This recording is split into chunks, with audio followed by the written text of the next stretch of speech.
दोस्तों, एक कैदी एक जेल के अंदर होता है। जब उसको फांसी की सज़ा सुनाया जाता है तो वो अपना एक जेलर से अंतिम इच्छा जाहिर करता है। जेलर कहता है कि कौन सी अंतिम इच्छा है जो मुझे बताओ। कैदी कहने लगता है कि मेरा अंतिम इच्छा सर यही है कि मैं अपने पत्नी के साथ एक रात बिताना चाहता हूँ। दोस्तों, कहानी सुनने से पहले वही रिक्वेस्ट, ज़्यादा से ज़्यादा लाइक करें। चैनल पर नए हैं तो चैनल को सब्सक्राइब अवश्य करें, क्योंकि एक लाइक और सब्सक्राइब से मेरा हौसला बढ़ता है।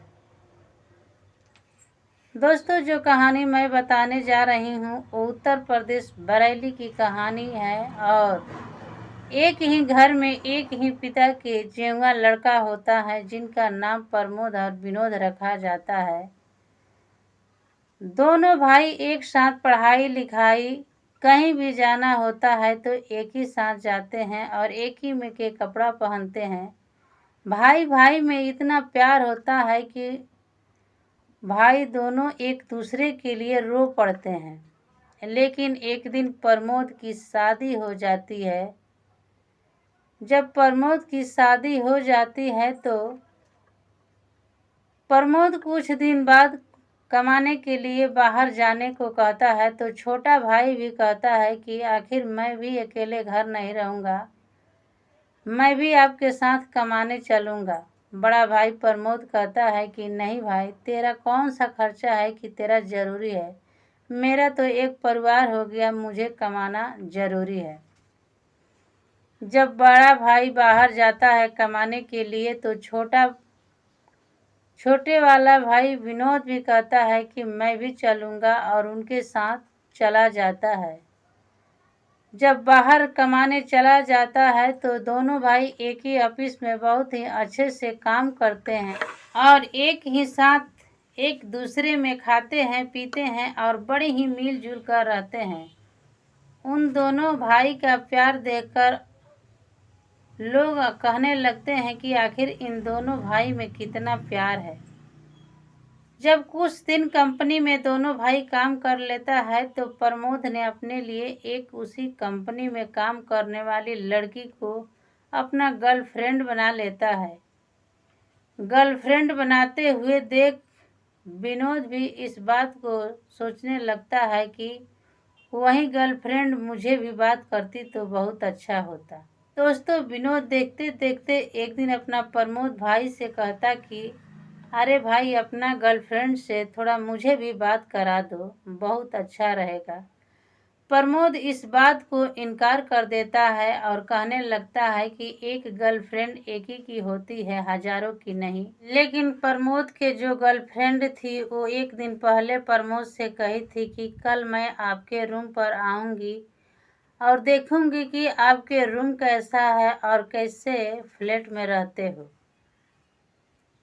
दोस्तों, प्रमोद कहा था कि ठीक है, कल शाम को आना और आने के बाद मेरे रूम पर चाय पीकर अवश्य जाना।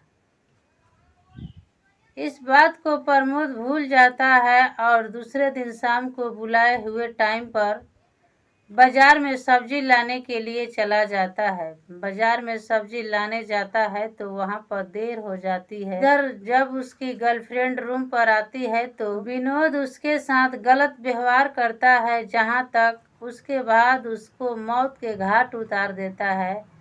मौत के घाट उतारने के बाद वहां से फरार हो जाता है। तभी बाजार से प्रमोद आता है तो देखता है कि यहाँ पर उसकी डेड बॉडी पड़ी है और उसकी मृत्यु हो चुका है। तभी वहाँ के कुछ लोग पुलिस के पास फ़ोन कर देते हैं। फ़ोन करने के बाद पुलिस जब मौके पर आती है तो प्रमोद को ही अपने हिरासत में ले लेती है। हिरासत में लेने के बाद उसे फांसी की सज़ा सुना देती है। लेकिन जब जेल के अंदर प्रमोद जाता है तो सोचने लगता है कि मेरे ही भाई ने मेरे साथ ऐसा किया है, बल्कि कोई नहीं किया है। दोस्तों, जब प्रमोद को सज़ा फांसी की सुनाई जाती है तो प्रमोद से एक दिन जेलर कहता है कि आखिर तुम्हारा आखिरी इच्छा है वो रख दो, नहीं तो तुम्हारा परसों फांसी हो जाएगा।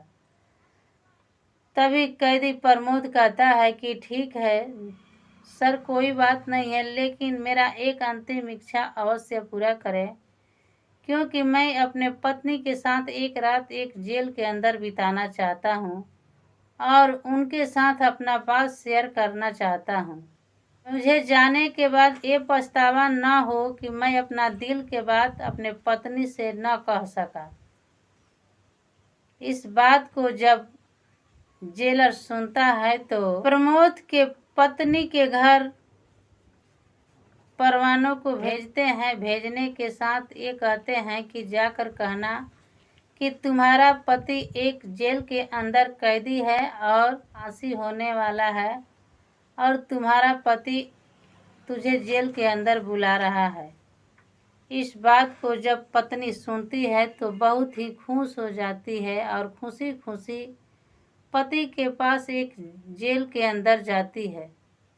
जेल के अंदर जाने के बाद जिस कमरा में कैदी प्रमोद होता है उसी कमरा में उसकी पत्नी जाती है और उसके गेट पर दरवाजे पर 2 चौकीदार होते हैं जो उनको देखभाल करते हैं और उनके अंदर उसके कमरे के अंदर एक वॉइस रिकॉर्ड लगवा देता है, जिस रिकॉर्ड को दरोगा ऑफिस में बैठे जेलर भी सुनता है। जब शाम होती है प्रमोद कैदी अपने पत्नी से बात बताता है, पत्नी मुझसे बहुत बड़ी भूल हो गई। हम दोनों भाई जहाँ काम कर रहे थे उसी ऑफिस में एक बहुत ही खूबसूरत लड़की थी जिनसे मुझे प्यार हो गया था और उस प्यार को लेकर मेरा भाई ही मेरे ऊपर मुजरिम कायम करवा दिया। मैं बिल्कुल निर्दोष हूँ, मैं दोषी नहीं हूँ और जो भी कांड किया है वो मेरा छोटा भाई किया विनोद ने। सारा वॉइस को स्पीकर द्वारा जेलर सुनता है और सुनने के बाद उनके आंखों से आंसू आ जाती है और जेल के अंदर प्रमोद और उनके पत्नी भी एक दूसरे के गले पकड़कर फूट फूट कर रोते हैं। उन दोनों को फूट फूट रोते हुए देखकर गेट पर जो दरवान खड़े थे वो भी रोने लगते हैं और कहने लगते हैं कि आजकल के ज़माना में कानून ही अंधा है। जो मुजरिम है वो बाहर घूम रहा है और जो मुजरिम नहीं है उसे फांसी के सज़ा सुनाया जा रहा है। दोस्तों, इतने में ही सुबह हो जाती है। सुबह होने के बाद जब जेलर सुनने के बाद भी जेलर उनसे पूछता है कि आखिर बताओ तुम्हारे पति ने तुझसे क्या कहा। उसके पत्नी बोली कि मेरा पति बिल्कुल निर्दोष है, कानून पर हम सब बैठे हैं, लेकिन कानून आजकल इतना अंधा हो गया है कि पैसा के ज़माना है, पैसा फेंकते रहो, चाहे तुम कत्ल या मर्डर 50 कर लो, तुझे कानून बख्श देगी, पैसा लेकर छोड़ देगी। दोस्तों, प्रमोद के साथ वही हुआ। अगले दिन उनको इंसाफ मिल जाता है और जेलर कह देते हैं आओ प्रमोद तुम बिल्कुल आज़ाद घूमो और विनोद की गिरफ्तारी हो जाती है। जो ही विनोद की गिरफ्तारी होती है तो जेलर साहब उनके बारे में पूछने लगता है तो सारा किया हुआ करतूत विनोद काबिल कर लेता है और कहने लगता है कि सर, मैंने ही मर्डर किया था और मैंने ही भैया के गर्लफ्रेंड के जान ली थी, जिनके बदौलत मेरे भैया के फांसी होने वाला था और मैं बाहर घूम रहा था। कानून अगर अच्छा होता तो पता नहीं लगाता क्यों मेरे भैया के ऊपर फांसी का सज़ा सुना दिया। इसलिए मुझे आज भी ये दिखाई देता है कि कानून अंधा है और कानून को कौन समझाएगा। दोस्तों, तभी इस बात को सूचना प्रमोद को पत्नी को मिलता है कि मेरे पति निर्दोष हैं, तो वो खुशी के मारे झूमने लगती है और घर से एक दुकान पर जाती है और मिठाई लाकर कैदियों और जेलर को देती है और कहने लगती है कि मेरे पति आज़ाद हो गए, अब मेरा ज़िंदगी कुछ अलगे ही कटेगा। दोस्तों कहानी कैसी लगी प्यारा सा कमेंट अवश्य करें, क्योंकि आपके कमेंट से मुझे मोटिवेशन मिलता है। और लाइक और सब्सक्राइब नहीं किए हैं तो लाइक और सब्सक्राइब अवश्य करें, क्योंकि मैं भी एक से पढ़कर एक सचेत करने वाली कहानी सुनाती हूँ। तब तक के लिए राधे राधे।